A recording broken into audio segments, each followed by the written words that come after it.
welcome back to the Ellipsis podcast. And I always like to say in my description, welcome home. I'm so glad to have you guys back. It's been a week and we're just going to jump right into it today. And today we are talking about understanding your value and how to lean on God and not just your own strength. And I tell you, I can attest to this. As I become older, I have realized I desire to have quality over quantity. I've realized I respect action over words, and I've realized I desire a steady, patient journey to my destinations instead of taking shortcuts. And I've realized the most peace that I have is when I can sit in a room alone and be still in comfortable silence and write all my thoughts down and listen to God's responses to them. I've realized who I am and the beauty of me that is my soul. And how I carry my value now is for who I represent and to give honor to my Heavenly Father who took the time to create me and develop me. My value means everything to me. So if you are on the journey of finding out who you are and, finding your value and learning to embrace it, I want you to know firsthand, you are fully supported all the way. And it truly does take time and patience and learning to love all the pieces of you, the good, the bad, and the ugly. And you only learn your value by going through life day by day and leaning on God to find your value in Him. So, don't rush and don't think you have to know who you are by tomorrow, because you're going to change by the year. And you're always learning new things about yourself. But in God, you find the core of who you are. So don't try to forcefully embrace it. Just let it flow. And I promise you, it will arrive in its own time. And it always feels good when you just let it come in its own time. It's always the best. A lot of us tend to look at people who are older than us.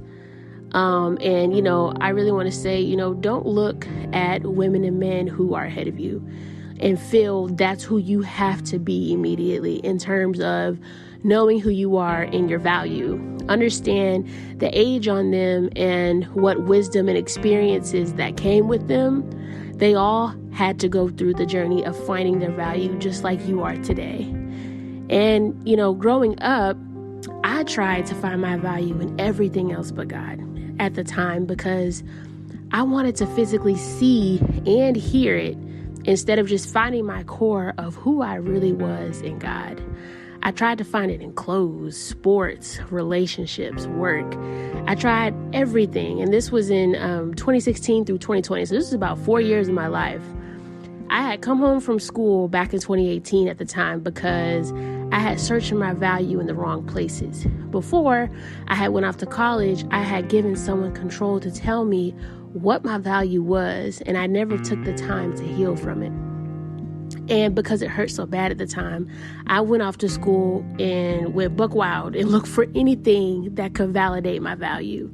And it pulled me into a place where I was trapped and forced to look at myself in the mirror and realize what I had become by letting others decide my value. And it was very rare that I would lean on anyone. And if anything, I just asked for an ear to listen to me. I have wonderful parents. They're married to this day, but, I'm very protective of my thoughts and my emotions. And if I go to them, it's serious and I truly need advice. But at the time, now I'm more able to do that. But at the time, I was not. I was very picky about the ear that I told out of fear, out of pride, and out of judgment. And during that time of my life, I carried a lot of thoughts silently. In the summer that I came home in 2018, I put everything into my work.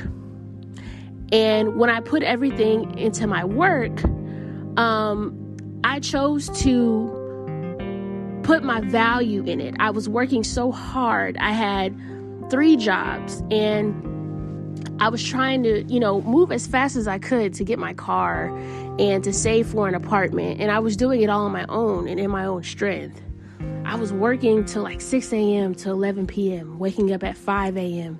and doing it all over again the next day. And I was desperate. I didn't care about the quality of the job. I had just sought the money, and it was one of the most draining and stressful times of my life. And unfortunately, a lot of things happened at one of my jobs, and I had to quit for my safety and to keep my peace. And I knew that that job was not the best, but I was more sad about losing the money than my own safety. And that's a no. We all know that is a no. And that is where God started to draw the line for me. And with losing that job, I had made a decision to get the money fast elsewhere. And my dad, he had ran me around all day, despite him disagreeing with what I was doing. And I was preparing to take out a loan, a payday loan at that, just to fill the rest of the money that I didn't have. And I didn't know anything about payday loans. I just knew my problem. And I knew it would be solved quickly. And that's all I could see at the time. So I ran around, did everything I had to do, got to the place, and they would not take my driver's license because it was cut, and I wasn't aware of all the, hoopla of having a new license and everything. I couldn't find my new one. So I took the old one in desperation, and I ended up turning right back around at that door with my head down, tears falling down my face. And on the way home, God, clear as day, said to me, he said, "Don't you ever do anything on your own without me again." And to that day, that has been the case. I ain't never done anything by myself ever again. He saved me from a huge mistake that day that I really knew nothing about until later on. And, I did 3 things wrong, and I didn't know the fullness of my value and my worth. I was trying to accomplish my goals with my own strength. I didn't trust God at all, and I didn't lean on him. That ended up pulling me out of position, and God covered me, yes. And he had a safety net for me, yes. But I had to feel that fall a bit longer. And it was a scary fall. It was in the pit of my stomach. It was horrible. But he caught me. But there are just some things that you cannot settle for. And you have to hold tight. And you have to trust God even when you can't see. And you have to follow his voice alone in times where you feel blind. And faith isn't about seeing. It's believing what you can't see. It's staying in your position and having God fight your battles for you. Many of us, can invest in stocks and we go, oh man, that's going to be the jackpot. Let me put 5,000 in this. Yet that stock says 0.000000002. And if you know anything about stocks, you know where I'm coming from. Having faith, they say, oh, I'm going to get some money out of this. But why can't we have the same faith and see ourselves worthy of a blessing in abundance that God desires to give us in time, just like you would investing in those stocks? When you don't have faith, you tie God's hands from blessing you. And it may seem like you're going in circles in the same lesson over and over again. I want you to realize that God's trying to show you and teach you a lesson that you have yet to learn, that he's tried to show you several times. I saw a video the other day, and I thought it was so good. It was a pastor. He said, would you rather have instant ramen or wait 12 hours for a hot, well-prepared 3-course meal? I don't know about y'all, but I'm eating that dessert, the dinner, and the pre-dinner where you dip your fingers in the soup like in Fresh Prince of Bel-Air. Okay, I want the 3-course meal. That's how God's preparing you to, truly see your value. And it may take time, but when God finishes it, you'll be glad you took the time to identify who you are and the core of your value in God. And you have to understand, this isn't your fight. And many of us want to go into life swinging when God is the one who has on the gloves. And some of us know our value and who we are, but we feel we have to prove our value to others so they see what we see in ourselves. And that is a number one big mistake. If someone does not see your value, listen to me clearly. If someone does not see your value, or they mistake who you are with someone that you are not, then it wasn't meant for them to see you. Sometimes God will shield you from people who stand right in front of you, because only certain people are meant to recognize you and your value.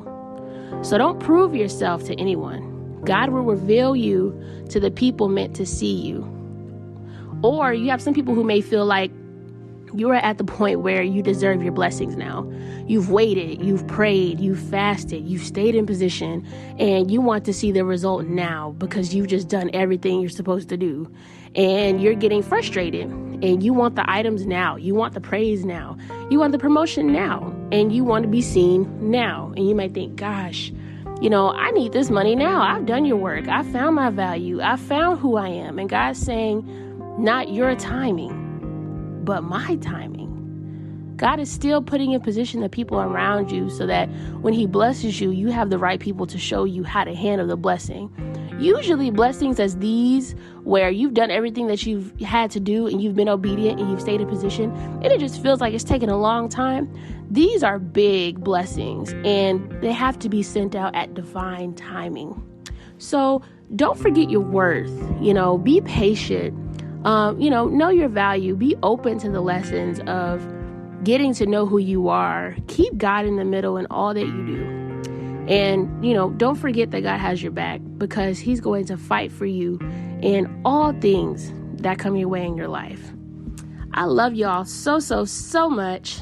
And I hope on this journey of finding your value, you are patient with yourself, love on yourself, and know finding who you are is a journey. It is not instant ramen. Get that 3-course meal, take your time, and know that you will be all that God has created you to be. I love you guys. Have a great night, and I will catch you in the next one. You've been listening to the Ellipsis podcast.